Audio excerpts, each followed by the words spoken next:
this world because they don't believe that the Lord's Spirit can produce a result. Now, am I forcing God's hand to heal people?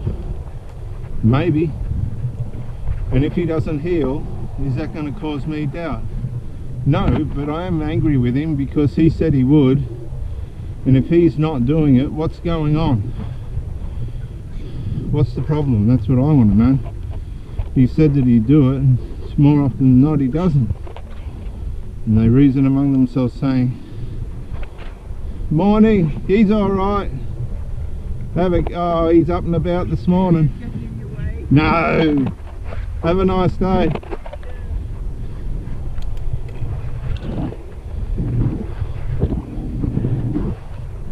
G'day, mate. Good, how are you? It's away. Good day today. Yes, yeah. Friday today. On you, mate. Oh, he's not going to talk, that bloke. Anyway, but they thought Jesus was rousing on them because they had no bread. But we've got to remember, none of it is by works of righteousness which we have done. It's according to his mercy he saves us. That's the good news. We load ourselves up with things we think we need to do or not do to make God happy or stop him from being sad, and we just don't need to do that. There's no need for that, because Jesus, being aware of it, said, why do you reason because you have no bread? Do you not yet perceive nor understand?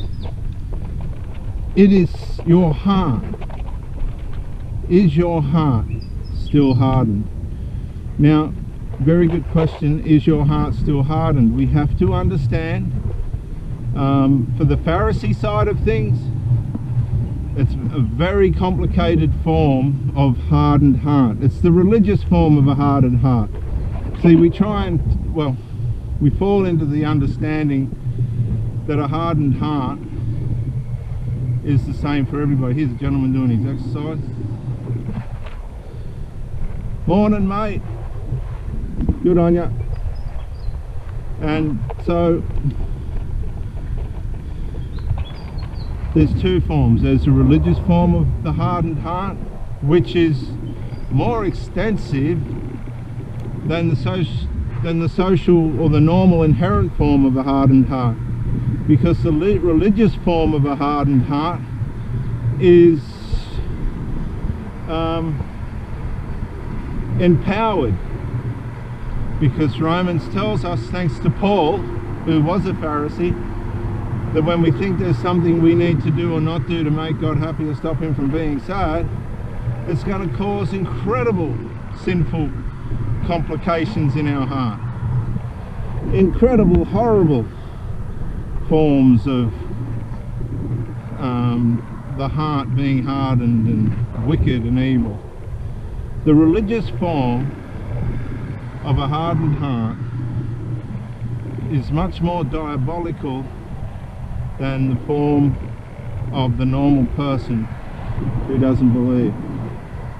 It's much more complicated, much more cunning, and much more destructive. And we need to understand that there is the hardness of the heart of the Pharisees in terms of the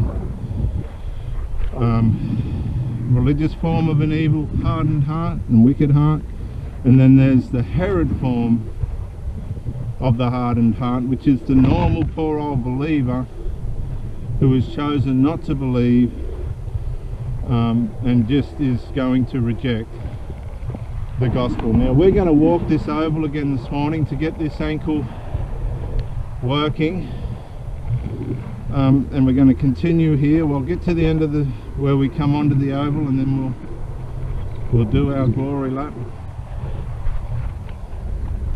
I got a drone, and I was flying the drone here yesterday, preparing it for footage.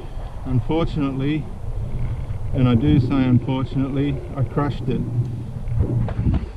I'm not sure how all that's going to pan out, but there was a technical problem with it when I recovered it. Look at these ducks coming across the footpath.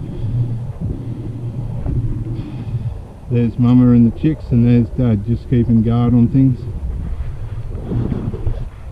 But we'll do our walk along the oval now, and we'll continue our narrative. Just in closing on the hardness of the heart, we have the religious form, and then we have the sociological form. I'll just get off the bike, and away we go. This ain't called a talus bone. It's a terrible bone to injure. Having eyes, do you not see? And having ears, do you not hear? And do you not remember when I broke the 5 loaves for the 5,000, how many baskets full of fragments did you take up? And they said 12. That's right, I mentioned it earlier, they took up 12. Also, when I broke the 7 for the 4,000, how many large baskets full of fragments did you take up? And they said 7. Well, the total of 12 and 7 is 19, isn't it? So he said to them, how is it you do not understand? Now, what were they to understand? I'll just say good morning. Sorry about my hair and everything.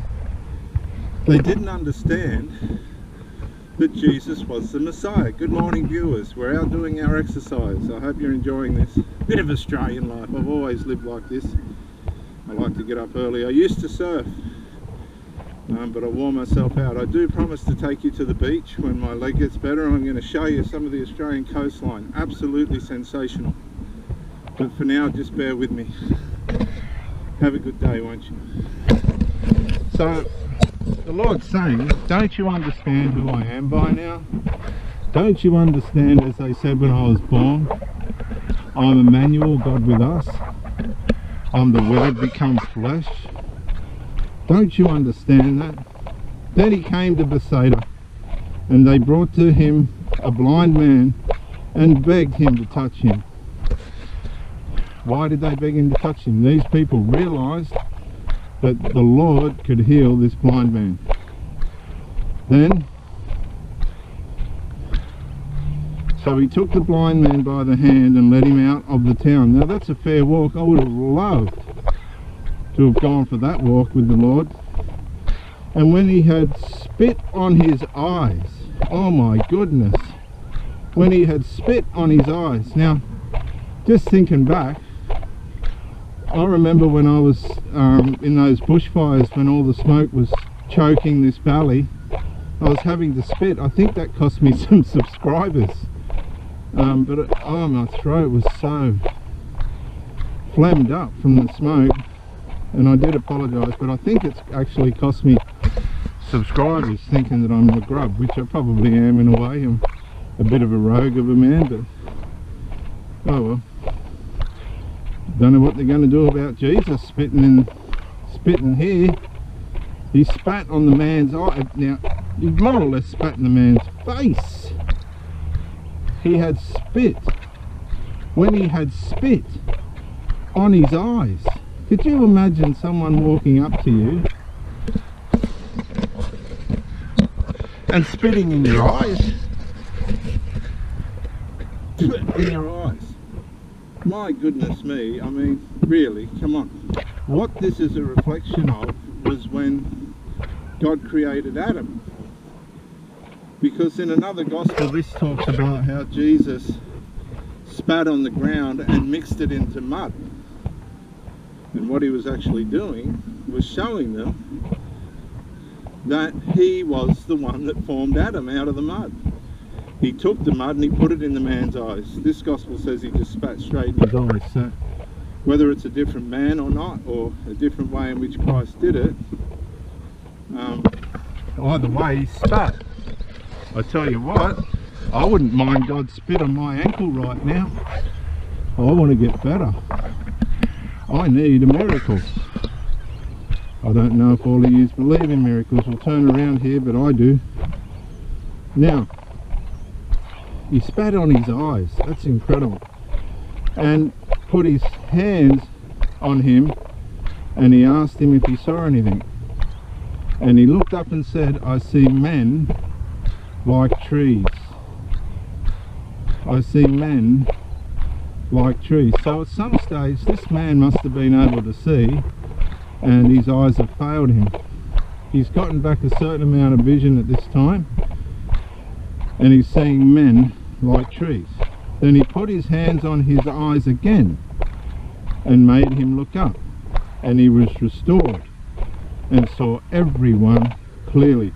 So interestingly, whilst Christ could have healed him the first time, I find this interesting because the Lord Jesus Christ could have healed him in one go, couldn't he? But he did it in two goes.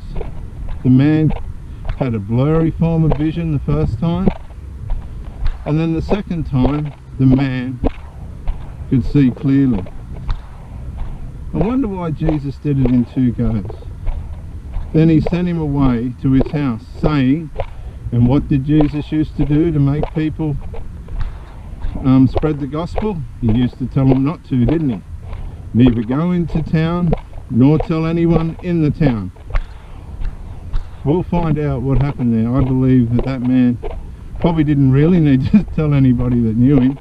If he could see, they would have known something miraculous had happened. But yeah, Dr. Jason Morrison, theologist again. I just want to say thank you for watching the videos, and I hope you got plenty of self-rediscovery and freedom out of it. If you watched it on YouTube, please share or like, maybe even comment. If you watched it on Facebook, like, comment, share. But most of all, get out and live. This isn't a rehearsal. You've got a one-off life. Don't let your loyalty and your faithfulness blind you to the life that you should be experiencing. Till the next video, thank you for watching, and bye for now.